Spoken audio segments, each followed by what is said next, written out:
Hi, I'm Rob Savage, Director of Music for the parish of Baildon. In these challenging times we've been doing church a little differently, and working with Canon Sandra Benham, we've been looking at ways that we could develop our children's worship and involve our young people and families in our worship. We felt this was necessary to connect with them, to allow them to still feel part of the church family, and to allow everyone to continue their spiritual and faith journeys in a way that they might recognise. Our children in church normally will lead through singing, through music and through reading and praying. And so we felt it was no different. We've created a virtual choir, we've created a virtual worship band, we've also included children reading in our worship. They also write prayers and they pray with us and for us as a parish. We also involve them in leading the activities in this worship, and they regularly present these and explain how to do these activities to their peers.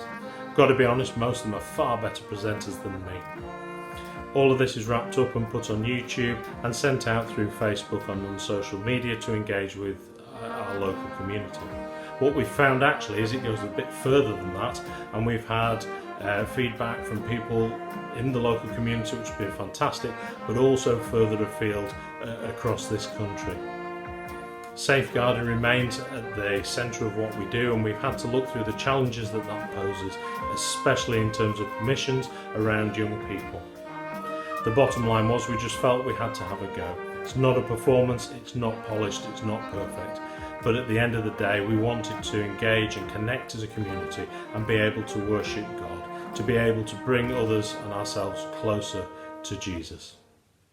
Hello, I'm Katie Savage, and as well as being a parishioner at St John's in Baildon, I'm also very privileged to be head teacher of East Morton Primary School, which is a Church of England school within Bradford Diocesan Academies Trust. I'm going to talk to you very briefly today about some of the strategies that we have used to engage with our children and their families during this period of lockdown. We started very simply. As a staff, we were using Zoom conferencing software for our daily staff meetings, and we decided one day that we would have a go at reading a story, which we then recorded, uploaded to YouTube and shared with our families through Twitter and through direct email. This was fantastically well received, and that one video has now had nearly 700 views on YouTube and has been followed by numerous other stories which our staff have read. We decided that this strategy was really adaptable, and so we spoke to Reverend Tony at St Luke's in East Morton and worked with him to create an Easter service for our children and their families, which was incredibly well received, and we had a wealth of positive feedback from everybody. Reverend Tony and Reverend Gareth have then moved on with this, and since Easter have been providing us with weekly collective worship, which has again been available on YouTube and has been shared directly with our families by email and on Twitter. We've been more creative recently, and we're starting to invite our children to record themselves singing and to send images of themselves, so we have virtual choirs. We've been able to produce hello videos from the staff and from the children, and the feedback we've received from all of these has again been overwhelmingly positive, with parents talking about the difference it makes when we reach out to them and their children in their own homes. We put a list together of all of the links for all of our videos we've produced, which I hope you find useful. If you do want to get in touch, then please just contact us via the school and we'd be more than happy to help. Take care. Dear God, please give us strength at this time. Please help all the people who have the coronavirus and who have to self-isolate. Help us to be positive and enjoy the things we have, not focus on the things we don't. Amen.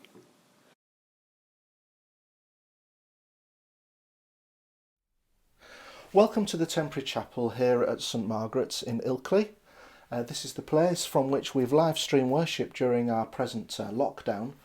As Bishop Nick has said, it's certainly not a competition this, but we are in a very fortunate position here because we have an organ in this space and my son is a church musician, so we've been able to live stream music as part of our worship, and you can see that we've constructed here a temporary altar. What's been the advantages?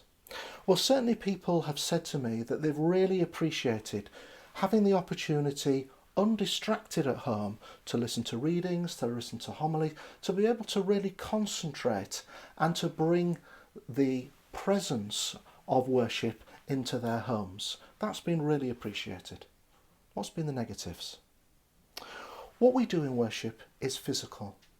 Particularly, we receive Holy Communion physically, and this is something we've not been able to do. But we engage with one another physically and in fellowship. And this experience has taken so much of that away, stripped it away.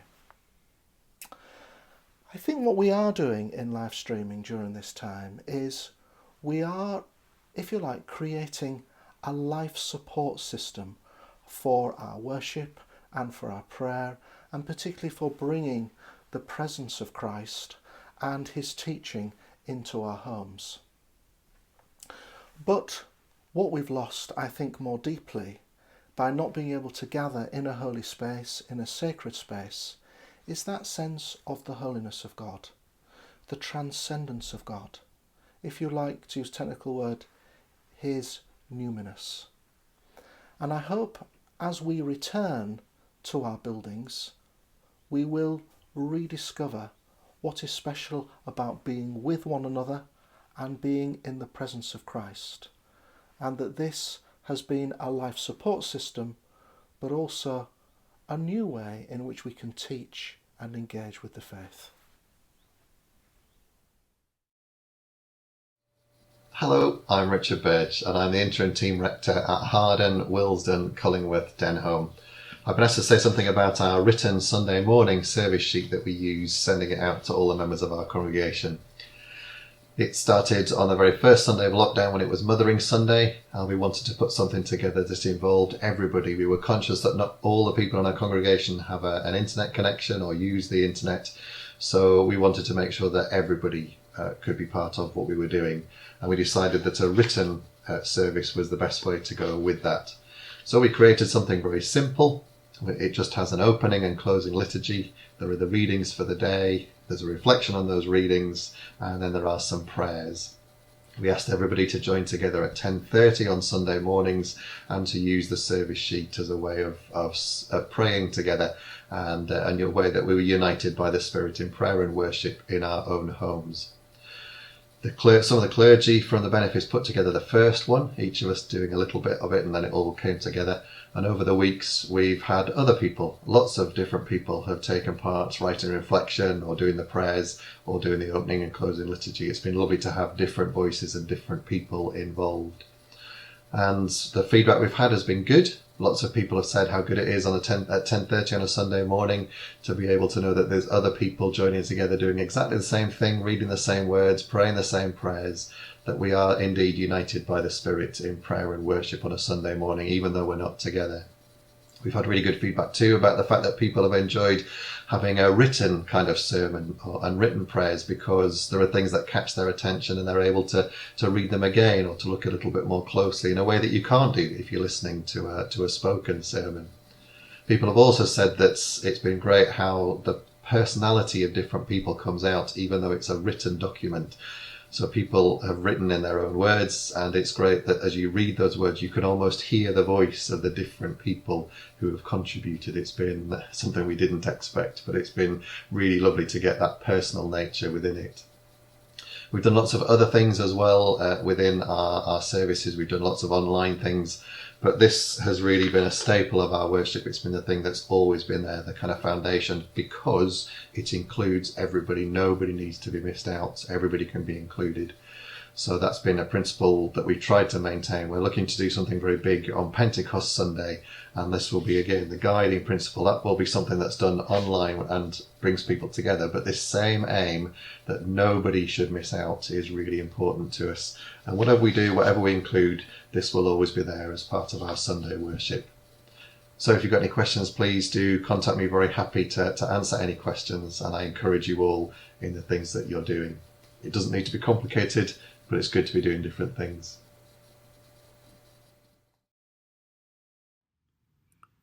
Hi everyone. One of the things that we found really helpful at Fountains has been using Zoom.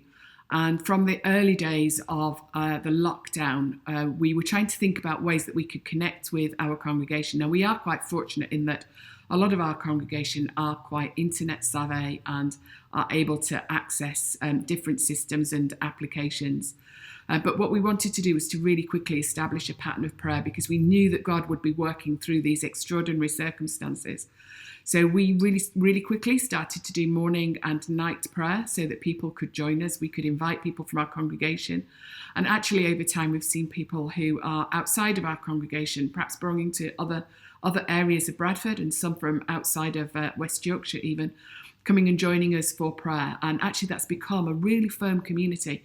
So in a morning, we might have between 15 and 22 people come and join us.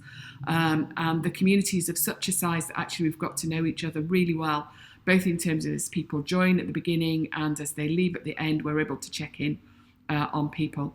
Night prayer, it's usually a few less than that, but it's still a significant size of community, and it's been really, really good to be able to share what's gone on during the day and then to leave everything with God as we head to bed. For people who are on their own, it means that they're connected with the church community and actually know that if they get up in the morning, there are people there who want to see them. And when they go to bed at night, that actually they've seen people before they go to sleep. We've also done some fun things. So we have a quiz that we run on a Friday night. And again, some of those are Fountains people who join. There are people from other churches, but quite a lot of non-Christians who come along as well. And there we run a quiz. It's all done for fun. We all mark our own work and all of that kind of thing. But again, it just enables us to keep our community going. So it's been really quite a challenging period for us, as we've thought, as I'm sure all of you have been thinking, how do we continue to share the good news of Jesus? How do we continue to build community? But we've found that actually over the internet, things are not the same. Of course, they're not the same as seeing each other physically, but the internet does enable us to really keep connected. And as things and time go on, we've been able to kind of add to that kind of initial portfolio with additional services, sometimes of free worship and all of those kind of things. Our team are here and we would love to support you. If you're struggling in any way and you'd like some help, then please get in contact with us and we will do our best.